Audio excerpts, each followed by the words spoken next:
tonight, and they found a way to strike first, and much like the Vees are very good once they have the lead, Matt. Yeah, I always say with the group, score early, score often, and the offense didn't get going right away, and you almost had a chance to get it done. We almost tie it up in the second period. You hit a post. We get some nice saves from their goaltender, and then PG just finds a way to ride that one to the end, and that goal at the start of the third period really just was too much. Yeah, it's goal late in the second, goal early in the first, and teams always talk about not giving up those ones in the first minute or the last minute. And that happened to the Vees on both ends of it, right? It's a power play goal right at the end of the second, 12 seconds away from getting intermission, down by one, and then you give up one at the start of the third, and it's just too much. This time of year, the margin of errors are too small. You're playing, the competition, the 8 teams left in the Western League are all very good hockey teams, and if you let them do things like that, they're not going to lose those games.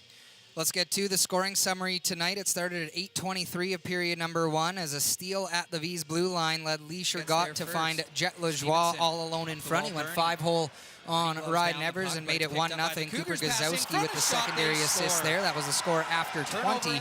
Late in the second period at 19:47, Tarek Parasak strikes on the power play, his 4th of the postseason from Gazowski and such. That was 2-0 after 40. The Cougars added to their lead early in the third period, just 43 seconds in. Lee Shergott finds the back of the net from Foster and Parasak.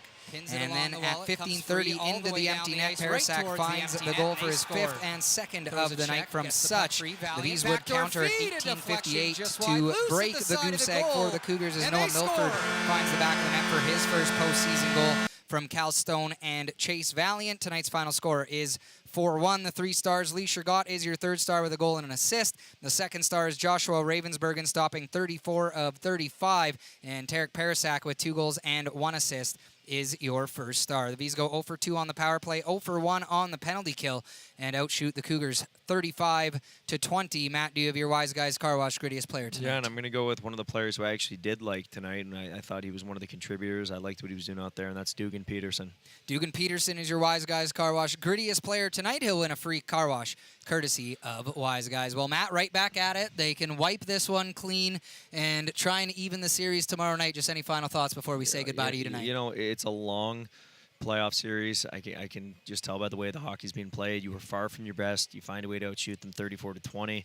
You know what? You probably didn't get some calls you maybe deserved in the second period. So be it. That's going to be playoffs. You wipe it clean. You learn from it. You make some adjustments for tomorrow. And I can guarantee there's going to be players on the Vees roster that are going to be better tomorrow. And I'm not going to name any names. You probably know who I'm talking about. But they know they're going to challenge themselves. They're going to come out with a better effort tomorrow. Matt, thanks so much for your time, and we'll chat with you tomorrow night. See you tomorrow, Riley. And there goes Matt Fraser from the broadcast booth as we will head to a break and come back with Vees Assistant General Manager Matt Miller and get to the big cool moment of the game fueled by Otter Co-op's Big Cool Slushies. The final tonight, Cougars 4, Vees 1. The postgame show continues next. This is Penticton Vees Hockey on Summit Radio, brought to you by Subaru Penticton. Experience the legendary Subaru all-wheel drive advantage. Visit Subaru Penticton on Eckhart Ave West.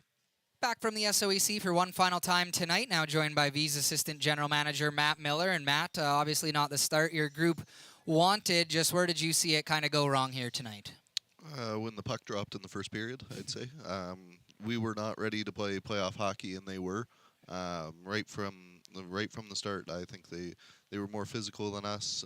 They were beating us to pucks, winning lane races, pretty much all night long, I thought. I don't know why we weren't, but we weren't prepared to play tonight, and it showed up on the scoreboard. Dangerous penalty kill, or power play, from the Cougars penalty kill as well. But you give them just the one opportunity. Is a bright spot that you guys were maybe disciplined, or is that because they weren't physical enough? Yeah, a bit of both. We were good with not taking penalties, and that's something we talked about coming into the series. But we weren't playing hard enough to get penalties either. So you can look at it both sides. But that will be a key to the series, taking them off the power play, as you saw how dangerous they are on the power play. And when we do get our penalty kills to get our clears, we weren't able to get a clear there, and we had a tired group, and that's how they get that second goal, which kind of put us behind the 8 ball going into third.